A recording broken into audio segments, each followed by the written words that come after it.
Yo, so What's up? this entire thing that I'm trying to do is basically like I've always been on the grind. I've always been on the hustle, and I got like these particular group of people that like yourself that have influenced me, right? Aw. And have like inspired me and just have moved me to kind of do what I'm trying to do in my journey. Mm-hmm. So, like, I'm trying to call this podcast, like the Hole in the Grind series. The hole in the grind. The Hole in the Grind, and I'll explain to you why. A lot of the people that have influenced me are individuals that are super busy, super on the grind, and I also find myself in the same position, but I can barely like have that time to be able to just break bread and get to know the person. Mm-hmm. So I want to create these podcasts to be able to kind of like talk about Yeah. like try and get to know you. Mm-hmm. Try and just get to know who you are, your story, your origin, and just really develop that relationship with you and other individuals, and then try and put your brand out there through my platform to where everybody grows.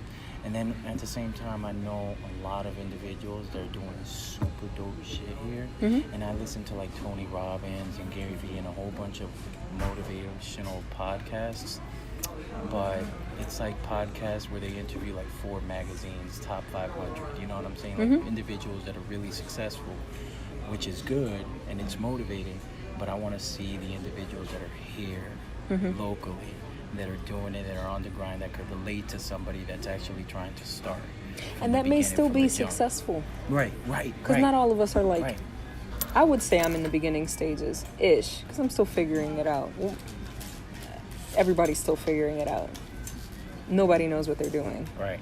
That's the hard part, and that's also the fun part. That's the opportunity, and it's the challenge all in one. Nobody actually knows what they're doing, because there is no class for this, for like creative entrepreneurship. By the way, like Tony Robbins has recently turned into trash, although I'm sure he's been trash for a long time. Like as a person, Gotcha. great motivational speaker. Yeah. But like as a person, Gotcha. he's like a misogynist piece of shit. And I'm pretty sure he's racist. Just cause. I'm just throwing it out there. I have no basis for it. I'm just assuming. Yeah. I said what I said. Thug life. Yeah. But it's also like redefining what success means. You don't have to be on Forbes list to be deemed successful. It's also reshaping what we think Success that is. idea is. Yeah, because we have it shoved in our throats that it's money and fame and all this and that. But how many celebrities do we hear of that kill themselves? Like when they supposedly have everything, when they're supposedly successful, when they're supposedly on top of the world and have all the things we are being told we need. Not that we want, but that we need. So yeah, it's a good way to challenge that too, methinks. Yeah, no. You're absolutely right. So, I guess the first question that I'm gonna start off is. Are we already recording? Oh, yeah. Hey friends! Yeah. How you doing? I'm Suli Nat, by the way. There's like no intros. I know, This is a situation of like stranger danger. No. This is just kind of like I don't want to scare the kids at home. Don't scare them. I'm going to give you an opportunity right now to introduce yourself. That's exactly what I was about to do. You know what I mean? So I kind of wanted to know your origin story, where you come from, who you are, kind of talk about your difficulties, the things that you kind of went through to be able to get to the position that you are in right now, but a little bit focused on your childhood to try and relate to the audience. You know what I mean? Bringing it back. Yeah, like I want to get to know you, like. Okay. So it all started back in the 80s. 80s, baby. So I was born in Chicago, Humboldt Park, repping hard body. From Chicago, I moved around a lot, till I was about 13 years old, I want to say, 12 or 13. So it was like right before 9/11. And then we finally settled in Hartford. So I say Chicago made me, Hartford raised me. Okay. And I've always been rather creative, like almost to a problematic level. Like, you know, drawing on the walls and things like that. Totally did that.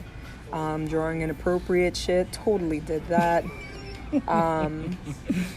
This was like back in elementary school. It was fun. It was fun. Yeah. But I just had a knack for it. Crayons on the walls. Oh yeah. Excellent. Not the easiest thing to clean off. Right. Not that I cleaned it. Right. But yeah, I've always been super creative. But in my family, there's a lot of creative folks. So my aunt, she does she would like paint like ceramic things. My mom, she at one point was like making costumes for like teddy bears and shit that they would put on display at malls. I have a cousin who draws like amazingly. Wow. One of my uncles, he also draws amazingly. Creativity just runs in your blood. Yeah, so creativity wasn't something that was like out of the norm, but creativity as a business was something that wasn't even thought of. It's not that it was discouraged, it's just it didn't even exist, which is like a whole other level of discouragement. It's like being, you know, growing into an adult and then being like, yeah, there's this whole other language that you should totally learn, and this whole other life that exists out there that you should totally like leap into and learn from the beginning. And it was but it was one of those things. So it wasn't even a thought to become an artist growing up. Like I would get that, like, oh, you should be an artist. Right. It was, and then as I got older, it was, you should become an art teacher. I'm like, because apparently if you don't become an artist, that's the only road you could take, is to become an art teacher. Right. And then as I started to get into, really what I got into first, and I mean got into as in started doing and performing and putting out there, was poetry first. Okay. So poetry was kind of like poetry I was safer with. Okay. Yeah. For me, art was like way too personal. Like it was too much of my feels and my heart and my shame and my joy and the stuff that was hidden and all those deep feelsies that you have like in middle school and stuff, like that sort of stuff. It was like my journal. I didn't want to put it out there. And it was different than poetry. A lot of the poetry that I put out there is very politically driven. It's a lot of shit talking. It's a lot of it could be angry, which I have no problem with. But then when it came to art, I was like, oh no, I'm sensitive. No, yeah, exactly. I'm scared. No, they're gonna judge me. Whereas with poetry, it's like, I can make a poem talking shit about you if you talk shit. Right. And How did you overcome that? How is it that you overcame that initial fear with your art to be able to just that first piece that you were just comfortable with releasing to the world? Well, first I had to create it. Okay. Because I also was scared to paint. I loved drawing. I could draw amazingly. I could still draw amazingly. But I didn't want to put paint down. I thought it was something too big. I thought it was something too technical. I thought it was something that I couldn't master. And I was doing a lot of which was making me insecure as well. Like seeing other people create a certain way or something that's like hyper realistic and being like, damn, I can't recreate like somebody's face, and on top of that I don't want to.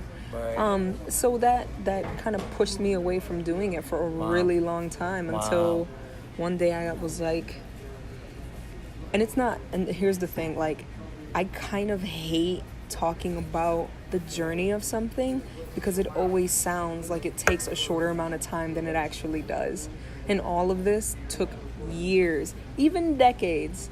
So I like to put that out there because even when I hear like their success story or their journey of like going from insecurity to actually trying the thing or doing the thing or succeeding at the thing, it always sounds like, oh, it took you like 30 minutes. That's cool. Like, oh man, I'm so insecure. I'm gonna get through it, and I'm through it, and that's it. And it's not like that at all. It's a lot of back and forth and a lot of internal struggling and a lot of questioning and a lot of building yourself up. And at that time, what got me through it was kind of, oh my God, it's a pun, painting myself into a corner. But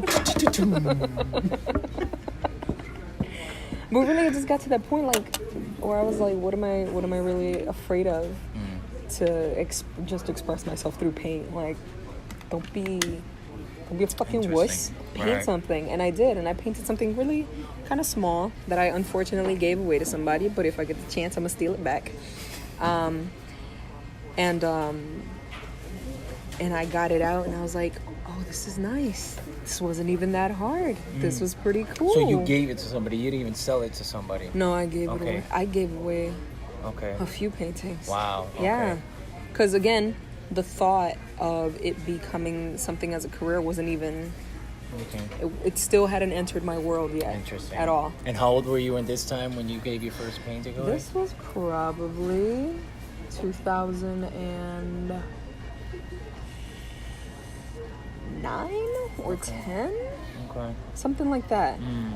Because I was doing poetry and painting around the same time, right? But again, what I stepped out with first was poetry. Gotcha. So nobody even knew I was an artist Mm. when I was like going to open mics or when I was being featured, nothing like that. I was Gotcha. just a poet. Gotcha. And I was cool with that Yeah. Yeah. at the time. Right. So then eventually, so I kept painting after that.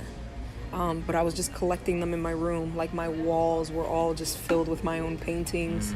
And I was just keeping them to myself. And then this opportunity came up to, there was an event at Billings Forge for, what's his name? He was a political prisoner from Puerto Rico.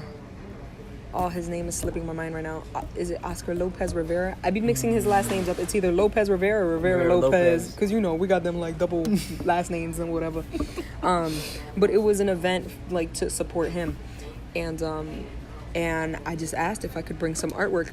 My intention wasn't to sell it. It wasn't to like even do like a gallery show, nothing like that. I just brought it and I put it up against the wall. Like on the back of the stage, and there is no stage at Billings Forge, mind you. but I put it there. against the wall or yeah, something. because they invited me. They had invited me to perform poetry, because again, that's what I was known for. Right. So I went to perform poetry, and I asked about bringing the art, which was an important lesson for me. Like if you have multiple talents or skills or something like that, to ask. Like if somebody's asking you to do one thing, ask if you could still do your other thing. You know, Okay. create an opportunity for yourself. Yeah. I didn't see it like that then, so this is Okay. just reflection. Right. Reflection. And I went, and this woman comes up to me. She comes up behind me, actually. And while somebody is like speaking on the mic, she's like, "How much for that painting?" And I was like, "What?" I was just happy that they were on the wall and people were looking at them and complimenting them. And I was like, Awesome. Awesome. And I gave her like the first number that came to mind. I should have asked for more, but I gave her the first number that came to mind. What was it was that 120. Okay. It was $120. How big was the painting? I think it was like a 16 by 20. Okay. Probably a little Jeez, bigger. bro. Who knows? I don't even remember anymore. Probably funny. 18 by 24. Anyway, so I tell her the price, and she's like, "That's my painting now." And then she like fades off into the mist and shit. But that was Annette from Toivo. She was my first like So that was your first official customer. sale. Okay. Yeah, my first like official sale to Wow. somebody that I How'd that added. feel? That was wild. And I Yeah. got immediately addicted to it. I was like, oh, like something somebody wanted to just not only purchase from me, but it was because it was something that stood out to them. It was a meditation piece.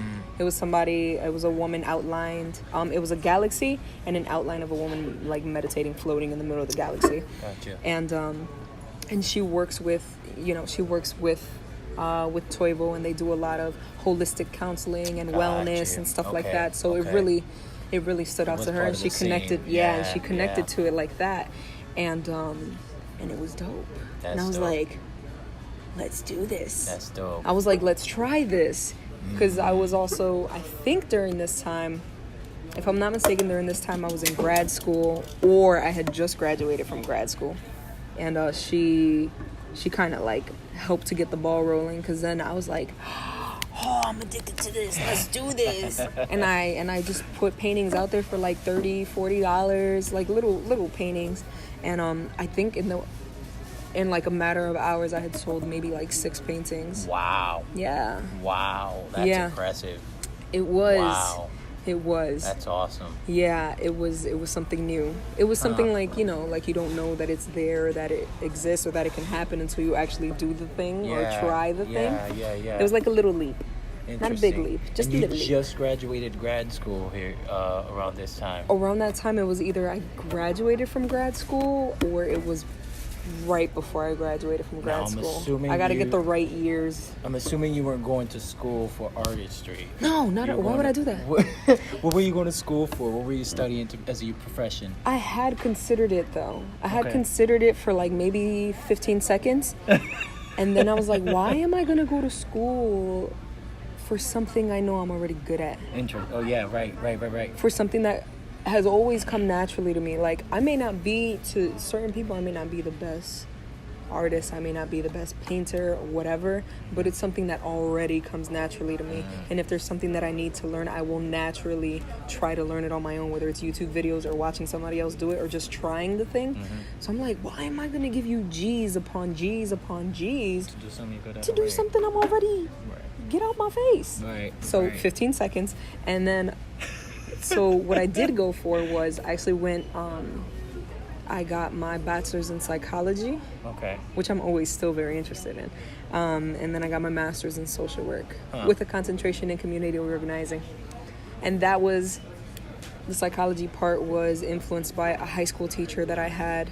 My senior year, we took a class that was half the year was sociology and the other half was psychology, and I found it so fascinating to like understand human behavior and why people tick the way they do and why they think the way they do, and abnormal psychology is just rad. I bet you that helped you in your business, like to really understand how people purchase through behavior and all that. Not even necessarily from that angle. For me, it helped me know where I was coming from. How it is that I approach people, how it is that I connect to people. Gotcha. In a way that was more genuine, and then it helped me to also be of two minds, because if you're going to be a creative entrepreneur, you need to be the creative, softy, vulnerable, squishy artist, right? But you also need to be the person like, no, this is XYZ, these are the numbers, this is what it is, and this is what I need you to do, and if not, bye-bye, because I got stuff to do, and this is my day, and this is my structure, and this is how I'm disciplined. So you need to have like two brains at the same time going. The logic and the emotional side really just... The thing is, like, I find it interesting when people say that, because I don't think being emotional makes you illogical. I think it's Why do you just think that?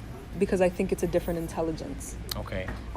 Because you have to have emotional intelligence, and I think you also need logical intelligence. But if you're just trying to be logical when somebody's being emotional with you, you come off like a dick. So you might come off like a dick. There's wiggle room in there, right? But I just think it's a different way of thinking. I think it's a different way of navigating the world. I don't think it's either or. I like my logic to also have emotion, and I like to also be logical about my emotions and infuse emotion into my logic. Like, art pays me well, and I can do numbers and stuff like that. That's the logical stuff, but I'm also going to do it because I love it, and that's my emotional side. So I infuse the two with each other. You know what I mean? Yeah, it's just... Sometimes I find it very difficult with certain individuals because they make emotional decisions, and most of the emotional decisions are just not logical. Yeah. You know what I mean? Yeah. So I guess my question to you would be, how is it that you separate that fine line to where you don't let your emotions like overplay you, where you understand what emotions are, you understand what frustration is, you understand what stress is, you understand how to communicate with individuals and read their faces, but then at the same time, with that in place, how do you still keep the logical sense, you know? Well, so I do things like, for the logical portion of it is I do logical things. So I'll create a list of what like my goals are, what my demands are, what my prices are, what my time needs to look like, what I think, the way I think a conversation needs to go with somebody. I also know what my no's are. So doing something strictly for like exposure is a no for me. When I know that you can pay. doing something that is good for the community is a yes for me.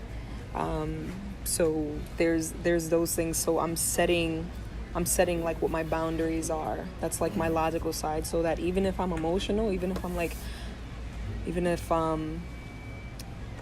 if somebody's like, yo, like, you know, I love you, you know, we people, like, don't you want to do this for the exposure? And I know them, and it's like, yeah, we're tight and we're close and stuff like that. And I'll be like, so there's my emotional side, right? Like, oh, yo, like, I really want to help you, or I really feel for, like, this particular thing. But then, like, my logical side is also like, I've volunteered for you like a few times already, you know what I'm saying? And you know that I got bills to pay, and you know that this is what I do full time. Right. So logically speaking, according to my goal list and what my boundaries are, I need you to pay up.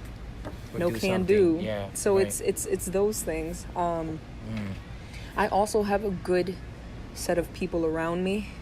I really rely on my friends, my partner to help me if I'm ever in a space where, like, I don't know the answer to something, or I don't know how to approach something, or anything like that, whether it's business or personal or whatever the case may be. Or I'll ask them, yo, was I too emotional with this? Or like, yo, am I not emotional enough for this?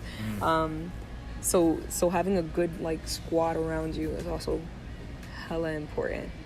Those are the people that'll, like, ground you and protect you and just help you overall. Straight up. Like, if this wasn't my work, I would still be doing it. Right. So there's no like, oh, now I have to do like 9 to 5, that's painting and poetry time, and then the rest of the time is, you know, family time or TV time or phone time, or like, no, it's just kind of like, it's just bobbing and weaving and making it work where it does. And so far it's worked for a couple years. Wow. Yeah. So what is it that you do now? Like, how, tell the audience, like, what you're working on now. Like, what is it that Zulinet represents? What's your brand? Oh, my brand. Trying to make the most out of the human experience, I would say, is my brand. That's a pretty freaking loaded answer, dude. Thanks. I try. I don't know. I feel a little funny about, like, thinking of myself as a brand. But you are. It's really, like, I know, but think about it, dude. You're a business. I am. And I know. But I don't think of myself as like a brand, because I think when I think of a brand, I see it as something that, like, gets slapped onto anything. I got you. You know what I mean? Yeah, like a Coca-Cola symbol can be like on a 2-liter bottle or a 1-liter bottle or like a whatever on the side of a truck. And it's like, I don't think of myself as a brand. Okay. But what is it that you do? Like, Zulinet. What does Zulinet represent? Oh, I do alchemy. That's what I do. Okay. Expand on that. I convert my human experiences into beautiful art and badass poetry. Dope. Yeah. Dope. I think that's what I do in a nutshell. Dope. And you just published a book too. I did publish a book in September. Okay. Called Building a Powerhouse, which is partly autobiographical, because there's some of my journal entries in there dating back to, I want to say, 2013, from when I actually graduated with my my master's degree. And then it's also a poetry book, so a lot of my poetry is in there. And then it's also an interactive sort of activity book, because there's prompts in there for you to respond to. So wow, yeah, that's dope. Yeah, that's really a few dope. things going on in there, because I wanted something that was beyond just like, here's my poetry, read my poetry. Right. I wanted something where people create their own poetry, thus building a powerhouse. And I think being in, like, that vulnerable space where you get to express yourself, it becomes your strength. So yeah, there was a lot of I went to the release. Yeah, you did. And it was dope, and to see some of the individuals that listened to your reading, just how powerful of an impact you made on some of those people's lives was just like, wow. It feels amazing. And you've been your book has been sold outside of Connecticut, outside of the state, right? Yeah. Like it's going out to places that I imagine you weren't expecting it to. Oh no, I'm expecting it to go Okay, everywhere. all Yeah, right, yeah, yeah. so you're yeah, there's no low bar with this. No. Ooh. Yeah, yeah. High oh, up yeah, there. yeah. Oh yeah, yeah. Beautiful, Yeah, beautiful. Yeah, so for what are sure. some of your goals and visions that you want to discuss right now, that you're willing to discuss? Some of the goals and things that you're visions trying to do. are I definitely want to facilitate poetry workshops around the world. So definitely outside of the U.S. How so? Like that's interesting to me. Through organizations or through colleges around the world, whatever the case may be. I just want to be everywhere with it. I think what I'm able to do with poetry workshops is powerful. I think it's impactful. I think it's something that people need. I think it's something that helps to connect us all to each other and connect people to one another. And they're fun. I really, really like doing poetry workshops because everybody thinks that they're not a poet, and it's the silliest thing to me because all a poet is a storyteller, and all of us have stories. So it's just me helping you get your story out. How long have you been doing these workshops for? When was my first workshop? I'm trying to think if I faked my first workshop. And it happens sometimes. I don't care to admit it. Like, somebody will be like, hey, do you want to do, like, this thing? And I'll be like, yeah, I'll do the thing. And they're under the assumption that I've already done that thing. Yeah. And I didn't ever do that thing. Yeah. But I want to do the thing. So I'll just be like, yeah, I'll do the thing. Yeah, totally. This is how I'll do it. This is my fee, blah, blah, blah. And I'll just act as if. That came from Shelly Best, by the way, from the 224. Shout out to Shelly.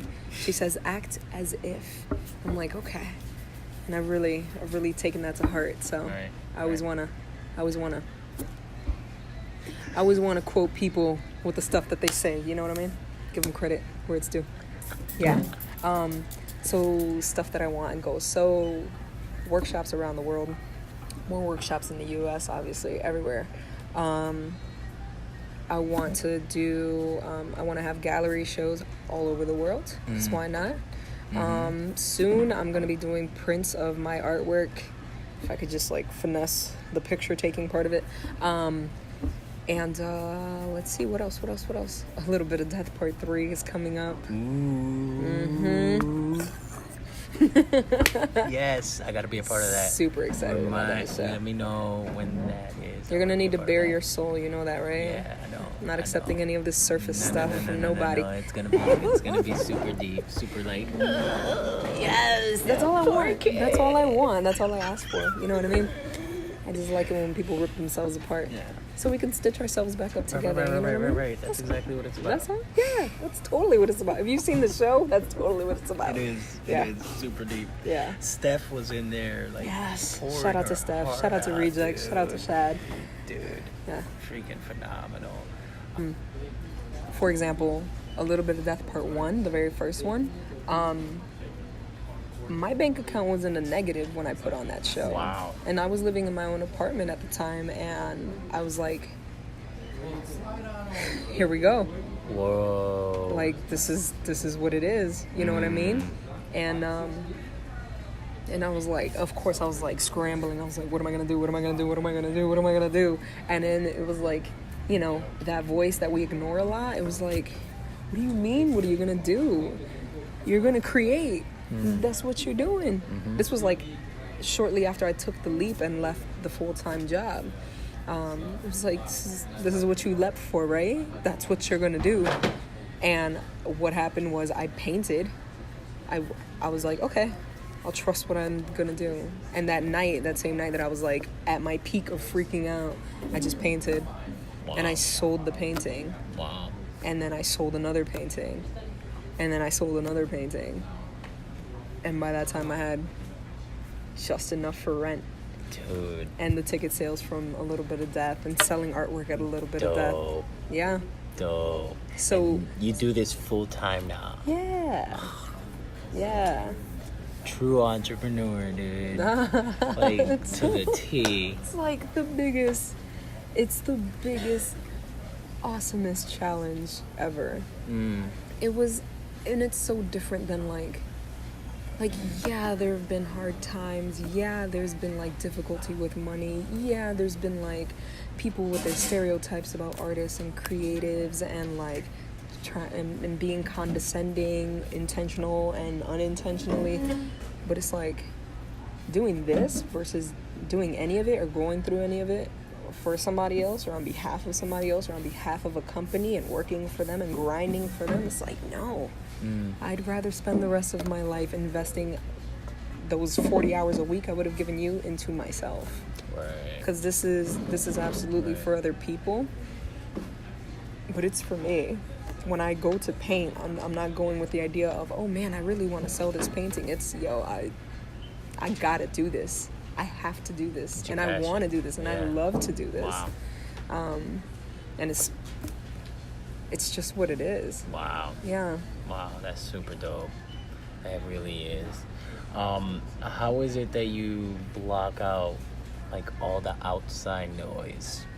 You know, like I'm assuming that you have just people that either chat or talk, whether they're close to you, not close to you. Like, how is it that you just maintain focused and not really worry about what anyone else says around you? Says meaning what? So, like, a lot of individuals, people are worried about what somebody else says about them or how they should live in this generation. Do you mean like negatively? Like, negatively, positively. They try and impress their parents. Yeah. You know what I'm saying? They try to impress their teachers, their wives, their spouse. They try to impress somebody. Yeah. And they kind of diverge away from what their purpose is because they're trying to impress this one person or these multiple individuals. So I had kind of already gone through that. Okay. That was why when I did graduate from UConn and had gotten my master's, I already had a full-time job lined up, and I was there for almost 3 years. That was the time where I was worrying about everybody else. Gotcha. Because I remember in my journal, I think it's in the book, I'm not sure if it's in the book, but it might be in the book, like 3 months in to working at this full-time job where, you know, it was like I should have been super grateful and super happy and like super stoked because not everybody's trying to hire somebody with a master's degree in social work. That's just what it is. Right. And 3 months in, I was already writing, like, what am I doing here? 3 months in. Mind you, I ended up being there for almost 3 years. So, Wow. and again, like, that goes back to what I had said earlier about, like, I never want people thinking, like, this just happened overnight or over a year or over 2 years. Because, no, it took a lot of time, which is good. It's not a waste of time. It's time for me to, like, learn something and build up something and know what some of my boundaries are, what I'll accept, what I want to do. So I had to learn how to block out that noise. One way that I did it was by meditating a lot. I'm slacking recently, but during that time, I was meditating a lot. I was getting into, and I still do this. I still listen to like a lot of motivational stuff and a lot of like Oprah. And I was listening to a lot of Tony Robbins at the time before I figured out he was trash. But just No stuff shade. like that. I was trying to, what I call, rewire my brain. I had to rewire my brain to like try to reach for the things that I actually wanted and be open to it when it came my way. Because I wasn't at first. Even when I was seeing that people were full-time artists and poets, I was still like, no, but my job, but security, but the bills, but the rent, but my car, you know, stuff like that. But my identity, because that was the part where you're talking about like impressing your family or whatever. I was the first one in my family to make it that far education-wise. My mom dropped out of high school. Got you. My mom dropped out of 8th grade. My mom dropped out in 8th grade. My sister eventually got her GED. My brother eventually got his GED. Like out of my entire family, I'm the only person that made it that far education-wise. Got you. So you were just like already. Yeah, right. So I had that burden of like, you're the successful one. So now you need to do this thing so that you could be successful and be deemed successful and carry the title of being the successful one. Especially because we grew up poor. Like, that was the expectation from get. Straight College up. was being talked Right. about in like pre-K. Right. You know what I'm saying? Right. Like, there was Right. It never, was. there was no doubt in the family, and there was no doubt The whole in me entrepreneur thing that I wasn't would cool. ever. Again, that wasn't even a thing that existed. Right. It just wasn't a thing. Right.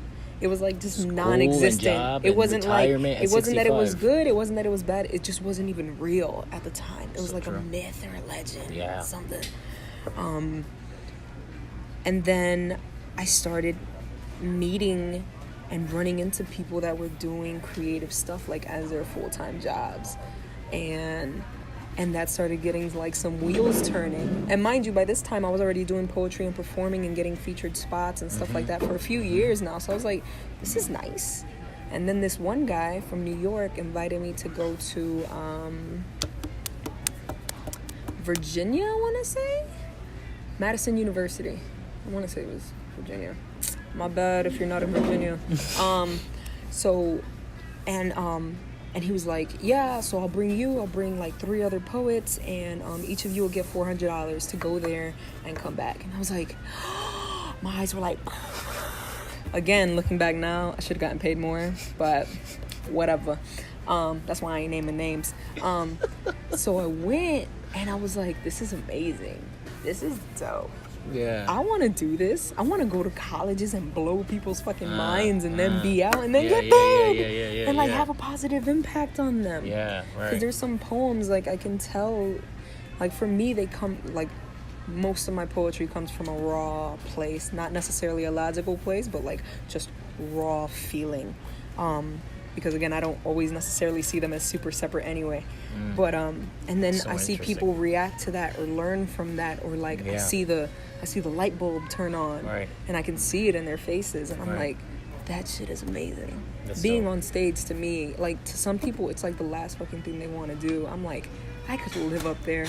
I'll be fine up there. Really? You never I get the like it. jitters or nervous whenever you I go do, up there? but it's like, I do, but it's like an adrenaline rush. So Okay. it's different. It's not. Gotcha. It's not a. I think I'm gonna fuck up, or I think. In the beginning, it was. Mm-hmm. Oh yeah, in the beginning, like I couldn't see my paper straight because my hands were shaking that badly when I was reading in front of like 10 people. I was freaking out, but eventually it was like, Became adrenaline. oh yeah. Wow. It still is to this day. That's also how I know that I really love it. Like I still get excited to do it. It's So not. it felt like fear in the beginning. Yeah. And then now that you're doing it. Because I learned to again like rewire and reframe how it is that I see something. It's Okay. not that I'm nervous about it, it's that I'm looking forward to doing Okay. it. So it's even that, even thinking Okay. about it differently. And that's what I try to tell like my students if we get to work on that part of it. It's like, don't think of it as, you know, you being nervous about it or you being scared of it. Think of it as you're just looking forward to it, because you're gonna get through it. If you pass out on stage, if you throw up on stage, like whatever, you're still gonna make it to the other side. Nobody is gonna like do something crazy to you while you're up on stage. Right. Like you'll be fine. And so I got addicted to that, and it was great. And then I was again meeting these people that were doing these things that I didn't know at first that I wanted to do. The performing thing, you know, I was seeing other people that were performing and like that were mad dope, and we're traveling all over the place and we're touring and going to all these colleges, and I'm like, I want to do that. Right. That's kind of cool. Yeah, But then yeah, I'm yeah. like, how can I schedule my full-time job with like doing that though? And then that voice again was like, maybe you don't have to. And I'm like, huh, okay. And then the art thing of like came years later. The art thing was maybe 4 or 5 years ago when it really started to like pop up that I was an artist, and then I Okay. started showing in like different spaces and trying to sell stuff and get to know what my own work was and find my own Right. voice. And then I put on my first gallery show in Andre Rochester's studio, which was on Arbor Street at the time. This was in 2015. 7-7. Yeah, it was at on the flyer it said 717 at 7. That's dope. Oh yeah. Yeah. So So that's the anniversary of like my first art show ever. And it was like this super tiny space. But he since then has been like a mentor to me. And he was one of those people that when I said, you know, I think I want to do this full time, he was like, just make sure you plan, make sure you got your funds in order, make sure you don't rush it. He's like, I've been a starving artist before, it's not a good look. And I was like, okay. Okay, a little bit. Not okay a lot. Okay, a little bit. Because everybody could give me all their advice, right? So again, what do I do with the noise that's around me? I think the first important thing to do with it is like sift through it. What's something that's helpful? What's something that's not? What's something that's harmful? What's something for me to like put on the bench, maybe think about later? What helps me with that too is like just writing, like not necessarily poetry, but I journal. So writing the things that people do tell me that stick with me. So even if it's something that's harmful to me, it's like, why am I letting it harm me? What is it that's harming me? Is it because I think it's true? Is it because I just feel challenged by it? Like, what is it? Right. Because again, my degree is in psychology, so I like psychotherapize myself. Analyzing people for Yeah, sure, dude. absolutely. It's just, and again, that's just one of those things that's like just a natural knack for me, which makes for really good poetry too. Right. Right. And then, so there was that era of, holy shit, like I'm living for other people and not myself. That was like the almost 3 years. And one of the things that really helped me get out of that was, again, the people around me, the squad, where I was like, I think I'm going to do this, or I think I want to do this. And they were like, do it. If anybody could do it, it's you. So that's really, you think that's a pivotal part? Absolutely. Because there's a lot of people that just don't have that support group. You need it. You need it. Especially in like a place like Hartford where people are like, nobody supports anybody. It's Right, like, right. you probably have some trash people around you. That's probably why you think nobody supports you. You need to hone your circle. Now, a lot of people kind of identify themselves with who they are. Like, you know, that whole bit of you are who your top 5 friends are. Yeah. But to a lot of individuals, it's kind of difficult to leave that homie that sits in the couch all day and does nothing and is just taking you down with you. And you've known him since like freaking elementary school. So like we said earlier, right? What's the logical and then what's the emotional? Right. Now what do? What's your actual goal? Is it to have your homie ride with you? Are you a ride or die with your homie that is showing you that they don't want to go where you're going? Or are you actually about achieving the goal? Are you actually about, you know, and that doesn't mean don't try. That doesn't mean like, yo, you're trash, I'm leaving, let's never talk again. But it's like, you can have a conversation with somebody and tell them that and be like, listen, I don't think you can break up with a friend if that's what's the healthiest thing for your life, or you could put that relationship on pause, or you could just like give it less energy. Like, that's up to you how you deal with it. But I think you can have that conversation and say, listen, this is what I'm trying to do. This is the kind of support I would need from you. Or this is what I'm trying to do, and I would love it if you could come with me. But if you're not, then I need you to know I'm going without you. Right. Peace. Yeah. Right. Because why? Why drag somebody that is either never going to be where you're at or isn't ready? Because they might be. They might be down the line. Life happens. You know? So it's a conversation to be had, though. Interesting. For sure. Yeah. For sure. Yeah. Because if you want something new, you should probably try something new. And you might need to get around new people. You might. You might not. Your homie may be like, yo, you woke me up. I hate this couch. I'm going with you. I'm writing. You know? Right. You might influence somebody a positive way for the things that you actually do. Right. So true. So what's some of the advice that you could give to the audience and the listeners? Let's let this guy talk real quick. To have a great evening, first of all, like our homeboy said. Right. So yeah. Some good advice. Some good advice that you could give to, just individuals that are sick of their jobs and have a passion and want to pursue that passion. Yeah. Really good job, really great job. Went to school for a particular thing, but just aren't or want to make that initial step, but there's still that gap between that comfy range, healthcare, getting paid every hour, weekly paycheck, bills, everything that we spoke of. Yeah. And then for the next couple of months, you're just gonna have to eat dirt. You know what I mean? And you're just gonna have to sacrifice. And you're just gonna have to be disciplined and not, like, what kind of advice do you give to those type of individuals? Well, the thing is, first of all, I would say, why do you think you're gonna eat dirt? You might be eating gold after you take that leap. You don't know that. Even that assumption is dangerous, to think like, because I leave this supposedly safe place, I'm gonna now be like in a danger zone, when you might be like in a better version of your life than you've ever been before because you did that. So that would be first.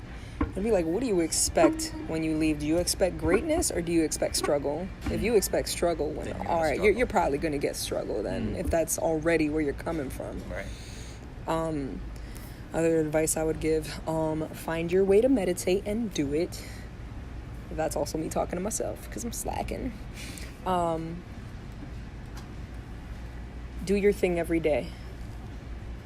If it's 10 minutes, if it's an hour, if it's 3 hours, whatever it is, do it every day.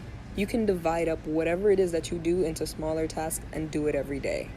Because people, particularly if you're creating something, are like, I don't do it unless I'm inspired. And it's like, no, that's not how inspiration works. Inspiration comes to you a lot easier if you're already working on a thing. Wow. So, and it comes a lot easier if you build it up like a muscle, if you flex it like a muscle. So, like the shower thing. You go into the shower, you shower every night, you get some amazing ass idea. You get super inspired in the shower with your VH1, your what's his name? Albert, whatever the shampoo name is, right? So all up in your hair and stuff, and then you're like, this like life-changing idea, or this like dope ass line for a rap, or like whatever the case may be. And then as soon as you step out of the shower, it's like, what the fuck was I just thinking? I lost the thought. And the reason why that is because you get so used to making your shower a habit that it allows your brain to like relax and let new ideas flow. So if you're only creating under the stress of like, I'm inspired right now is the only time I can create, you're not allowing your brain to like naturally let more ideas flow through you. So science. But so do it every day. Write every day. Write for 10 minutes every day. You know what you can create in a year if you're writing for 10 minutes every single day? Right, but people wait instead till they're like, I need like a week where I can sit down and not fucking move from the chair and like write. And it's like, you're making the thing that you love more stressful than it needs to be. So true. So do that. Schedule it. If you can get other people involved to help you, do it. If you need to build a community around it, do it. Me and my friends, we used to do what was called Soul Sessions before I found out Oprah had a whole ass show called Soul Sessions. And I'm just saying, like, I don't want any copyright infringement happening. But and what we would do was every week at my apartment, we would get together for like a couple hours and we would just do whatever our crafts was. So I would paint, they would write because they were both writers, and we'd ask each other questions, or we would just, whatever, chill, but we would also be doing our thing. And that helped us get through a lot of work, because then there's an accountability thing, right? It's like, oh, they're watching me. Oh, they're going to ask me about what I'm writing. Right. They're going to see what it is that I'm painting and ask me how far I've come with it, how much time I put into it, like things like that. So if you need to build a community around you, do that. Right. Which goes back to the point of like the homeboy that likes to stay on the couch. It's like,